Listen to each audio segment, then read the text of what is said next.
Marca, o Son do Camiño, unha marca que leva 3 meses existindo, cunha ausencia de transparencia, sen concorrencia competitiva e por unha cantidade de 3 millóns de euros. Son 2.900.000 e pico en concreto. Como é posible? Eu, que coñezo ben os festivais de música e de artes escénicas, fixen un cálculo. E os festivais de música e artes escénicas no 2017, os de música recibiron 220.000 euros. Os de artes escénicas 170.000 euros. Que significa? Que se facemos unha comparación con 3 millóns de euros e con esas subvencións que outorga a Axencia Galega de Industrias Culturais, teríamos 20 festivais funcionando durante 10 anos. Porque os requerimentos para a Axencia Galega de Industrias Culturais, para festivais, é dicir, para o mesmo obxeto que este, teñen moitos requisitos. Que polo menos as empresas que van xestionar estes festivais teñen unha existencia mínimo de 2 anos, non de 3 meses. Aínda que as empresas UTE que están detrás disto teñen moito tempo de experiencia, pero a marca é nova. A concorrencia competitiva garante a transparencia e comisións, hai avaliación, hai que presentar vía virtual, é dicir, de unha maneira obrigatoria para todas as compañías, ten que presentar memorias, ten que presentar desglose económica, memoria de actividades, memoria económica, ten que pasar moitísimas crebas para poder acceder e ter unha puntuación. Isto non ocorre aquí. Que modelo queremos? Queremos un país que moi ben, que se proxecte, que teña internacionalización naturalmente, pero o que queremos é que o noso sistema cultural sexa exportable. Temos un sistema cultural moi potente e que, dinos, isto repercute positivamente e favorablemente no sector. Non é certo. Isto repercute soamente nunha parte do sector, mínima parte. Cando programamos eventos deste tipo que se queima en 6 días e non queda nada, pois temos que preguntarnos se realmente a nosa política cultural quere apoiar o noso ecosistema ou a nosa política cultural quere chapodalo cun evento desta cuantía. Polo tanto, nós creemos que, ademais, hai máis agravios comparativos. Por que non se permiten ao resto dos festivais acceder en concorrencia competitiva a programar este evento? Por que non? Entón, máis cousas. Por que os festivais de música e de artes escénicas están acollidos a minimis, que significa que un grupo non pode obter máis de 200.000 euros de cartos públicos, non pode, en 3 anos. E, sen embargo, a esta UTE se lle dan beneficios fiscais durante 3 anos. É un paradoxo, é un agravio comparativo. A xente nos apoiamos a todas as asociacións de música de Galicia que rexeitan unánimemente isto, tanto por redes como facendo comunicados. E, ademais, hai 2 cousas que nos chaman poderosamente a atención.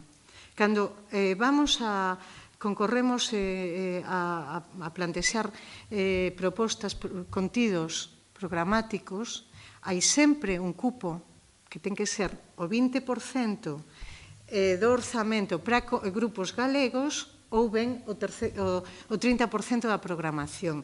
Neste caso, os grupos galegos, como non está pechada a programación, constatamos que son poucos e que van aos espazos pequenos. E os grupos estranxeiros son os máis. Ademais, grupos galego e en galego defendemos nós. E se miramos os 10 primeiros grupos que están nesa programación, isto é moi importante para nós, soamente hai unha muller. É unha muller acompañada de 4 homes. Supoño que haberá tamén coristas. Na música hai mulleres, en Galicia hai moitas mulleres moi potentes e boísimas creadoras, tamén hai, por supostísimo, outros niveis de traballo, pero estamos falando dun programa e non é normal que nas 10 primeiras somente haxa unha muller. Entón, nos abogamos para que realmente se visibilice o traballo das mulleres tamén non son. Bueno, habería moito que dicir, pero paso a palabra a Luís para non demorar máis esta rolda. Grazas. Bo día. Feijóo está decidido a levarnos a unha nova era, ou a consolidar unha nova era, a era do neofraguismo, tamén o neofraguismo cultural. Un neofraguismo que é o peor dunha época política, porque non é o último fraguismo, sino o fraguismo preconstitucional, onde non lles abonda simplemente con manternos en conflitos vixentes como o da xustiza ou de arrasar co territorio, como sucede ca megaminería de toros, sino que tamén temos un exemplo aquí de exterminio cultural das nosas industrias culturais, do noso sector cultural, da nosa lingua nos espectáculos públicos, pero ademais, na forma máis antigua dese neofraguismo, con absoluta inobservancia da legalidade. E dicimos isto porque queremos denunciar que este procedimento de adxudicación deste contrato foi feito mediante o sistema negociado sin publicidade, que, como saben, é un procedimento excepcional, que solamente se pode utilizar en determinadas circunstancias que entendemos que non concurren neste caso, solamente concurren posto por responsabilidade do propio poder adxudicador nesa situación. Iso é o que fixeron Feijóo e os seus acompañantes na feira de Fitur, situar esta situación como de emerxencia que justificase un sistema de negociación directa e sin publicidade. Esa, polo tanto, é unha excepción ilícita, tal e como recoñece a Directiva 2014, número 24 da Unión Europea. Entendemos que, polo tanto, hai unha excepción de fraude de lei a hora de utilizar un procedimento administrativo que no artigo 170 da Lei de Contratos do Sector Público non está previsto para isto. En segundo lugar, utilízase como marca de prestixio, que realmente non o é. A marca Segundo Camiño é unha marca que non ten impacto de ningún tipo no noso país, non ten unha consolidación social. Todo o artiluxo de marketing que se intenta articular alrededor da marca que xustifica o patrocinio da Xunta de Galicia non está xustificada polo impacto social, por lo tanto, creemos que tamén hai un fraude de lei nesas condicións. E, en terceiro lugar, un gran fraude de opacidade. Non existe ningún tipo de negociación previa, non existe ningún tipo de publicidade nin de acceso ao contido material dese contrato. A publicación que se produciu na propia páxina web da Consellería no portal supostamente de transparencia adolece dos pliegos concretos da contratación, das condicións da contratación, por lo tanto, infrinxindo a normativa sectorial tamén en materia de publicidade. Por lo tanto, temos un doble fraude da propia lei utilizando un procedimento indebido, utilizando supostamente como marca de referencia a que non o é e, ademais, infrinxindo a normativa en materia de publicidade. Nos pensamos que non se pode volver ao neofraguismo a calquera precio. Pensamos que non se debe volver ao neofraguismo en ningún caso. Pero o neofraguismo preconstitucional, ese que se salta a lei, ese que non mira polos intereses xerais, ese que deixa de lado e marxinado o sector industrial, o sector cultural do noso país, ese que extermina o ecosistema cultural de Galicia, debe ser desterrado para sempre. E temos, sin embargo, unha actuación que nos leva en sentido contrario. Nos rexeitamos esta actuación. Por esa razón, nos pediremos explicacións en sede parlamentaria e, ademais, dudamos da súa legalidade. Sabemos que está aberto o prazo para o seu recurso na vía contenciosa, na vía administrativa propiamente. Existe un recurso especial en materia de contratación administrativa. Nos consta que as empresas do sector van recurrir a esta situación, que é un verdadero disparate, e que, desde logo, de non correxirse, estaríamos ante unha máis que razonable duda de legalidade de fondo calado e, polo tanto, chamamos a cordura á Xunta de Galicia a que retire inmediatamente este procedimento, que o faga conforme a lei, que é como se teñen que facer as cousas en democracia. A lei está para cumplila e non para saltala. E temos aí unha consellería e temos unha Xunta de Galicia que vemos que non están demasiado satisfeitos nin ca súa propia normativa e por eso levan a cabo este tipo de contratacións.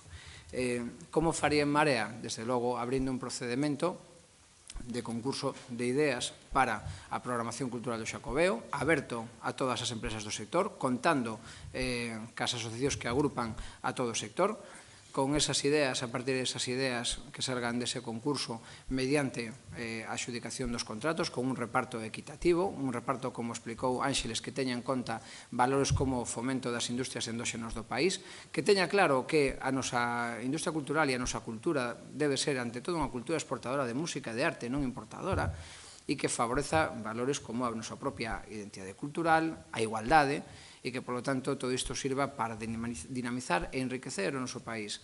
O Xacobeo é unha mostra ao mundo do que somos, e, polo tanto, ten que serlo tamén a nivel de industria cultural. Se queren facer algunha pregunta.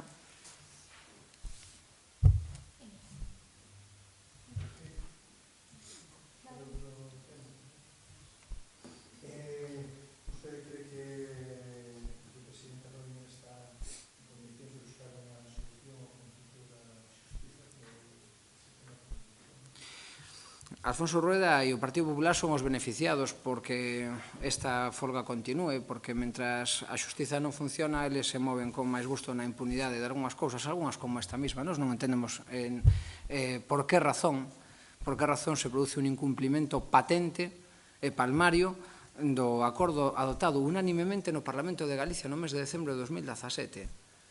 Nós pensamos que, desde logo, deben de relevar inmediatamente ao interlocutor que teñan hasta este momento nas negociacións, que era Barreiro, que foi un señor que tivo a indecencia, como político galego, como responsable do goberno de Galicia, de mandar a emigración aos seus propios cidadáns e traballadores se non estaban de acordo ca súa oferta. Este insulto, que é un problema moi grave para o noso país, o problema de emigración, foi utilizado como argumento para rexeitar unha negociación que se estaba producindo nese momento entre traballadores e responsables da administración.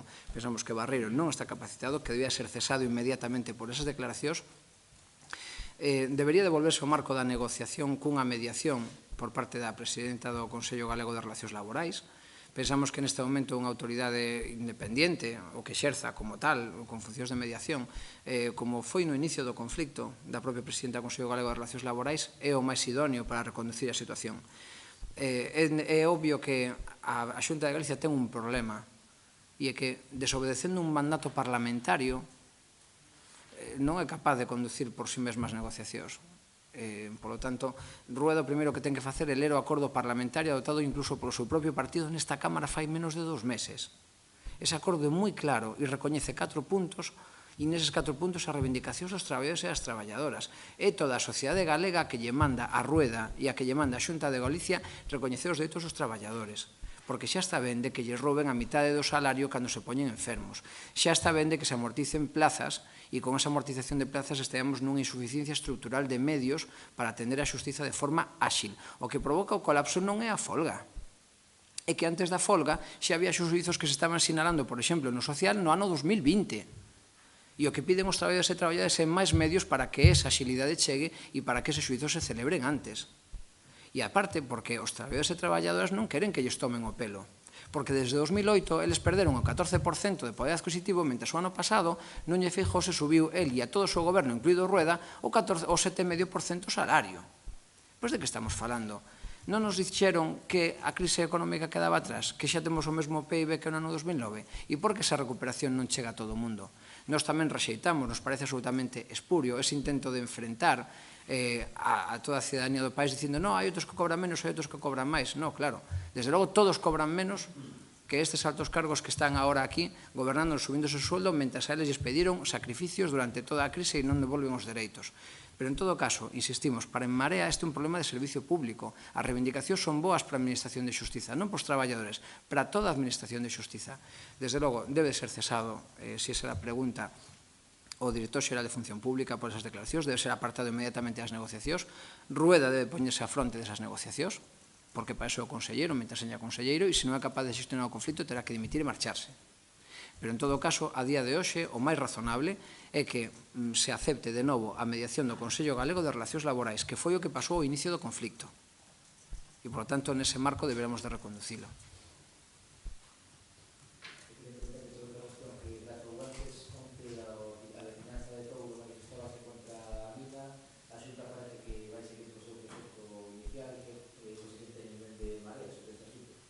Nós rexeitamos completamente o proxecto de minería da mina de Touro porque estamos a favor da vida e porque estamos en contra da destrucción do territorio. Nós non queremos que a poboación sexa expulsada forzosamente do lugar onde vive. Nós non queremos que a xente seña obrigada a abandonar o seu medio de vida. Estamos falando dunha comarca que ten un potencial e unha realidade agraria que lles permite vivir con dignidade e con moitos recursos no lugar onde están vivindo. Nós non queremos desplazamento forzoso da poboación e que se abandonen as explotacións. Nós non queremos que se contaminen os ríos. E isto non é unha hipótese. Fai 15 días se produciu a ruptura dunha balsa de lodos da antigua explotación mineira, con un risco evidente para todo o caudal do río e incluso na propia ría de Arousa. Nós non queremos que se maten os bancos marisqueiros, non queremos que se empobreza toda a vida da ría de Arousa. Nós estamos a favor do medio ambiente, estamos a favor de poder explotar racionalmente os nosos recursos. Produce moita máis riqueza a comarca, tal e como está, que co proxecto de explotación megamineira. O sea, que incluso en términos de carácter económico non é rendible a instalación dun proxecto megamineiro como desas características. Por lo tanto, nos rexeitamos eso. Ademais, nos denunciamos aquí no Parlamento que se están facendo sondeos ilegais porque non teñen autorización administrativa para un proxecto megamineiro que ainda non ten autorización.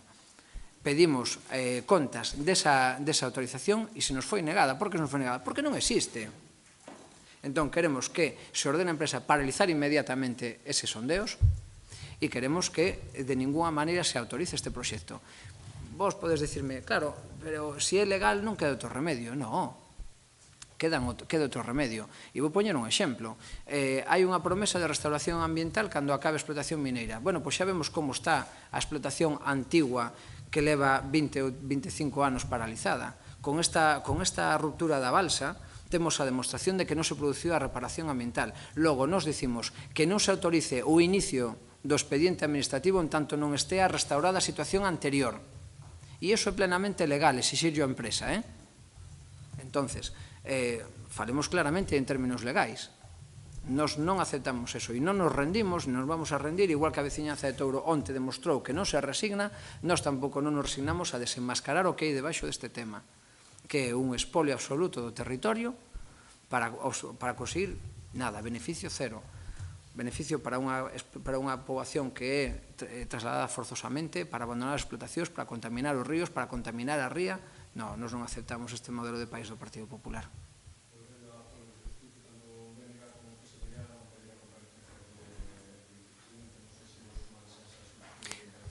Realmente é unha petición conxunta. Pedímosle e rexistrámosla agora mesmo os tres grupos parlamentarios e nesa comparecencia conxunta o que demandamos é que se den explicacións de por que se mantén esta situación e particularmente por que se desobedece o mandato parlamentario.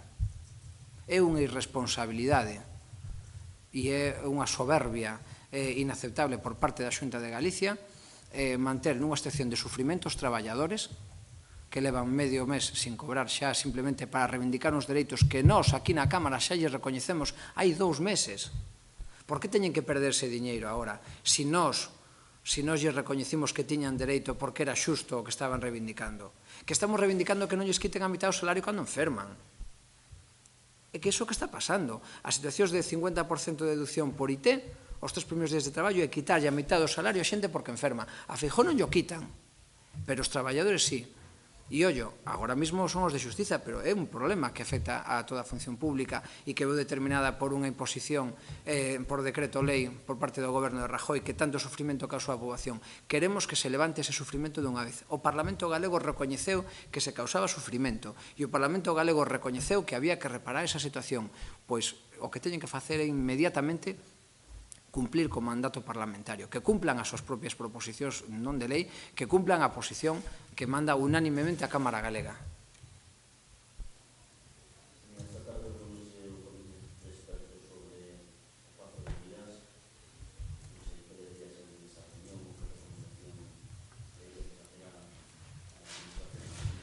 Sí, nós pensamos que no seu momento... Queres comentar tú? Bueno. Sí.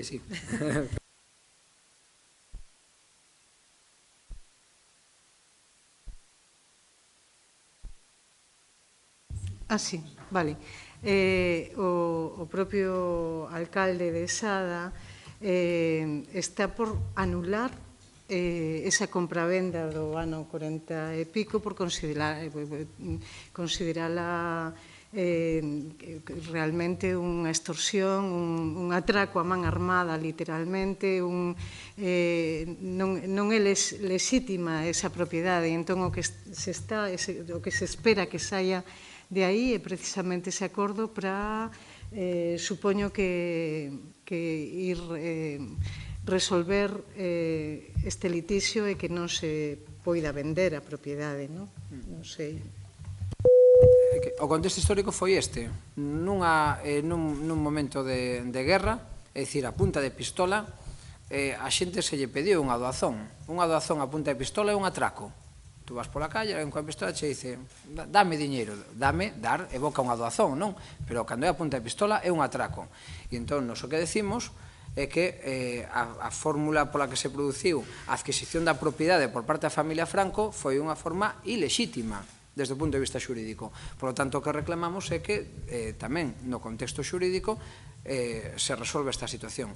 Cando a nos atracan, nos podemos denunciar e nos podemos reverter esa situación a nivel judicial. Nos queremos que eso se sustancia a nivel judicial. E o que non pode ser é que o que foi realmente un atraco, despois ainda vai a producir un beneficio para a familia Franco. Xa bastante beneficio foi estar durante prácticamente 70 anos disfrutar do que non lles correspondía, porque nin era deles, nin se produciu co seu esforzo, se produciu co esforzo de outra xente e lle foi expropiado a punta de pistola, literalmente.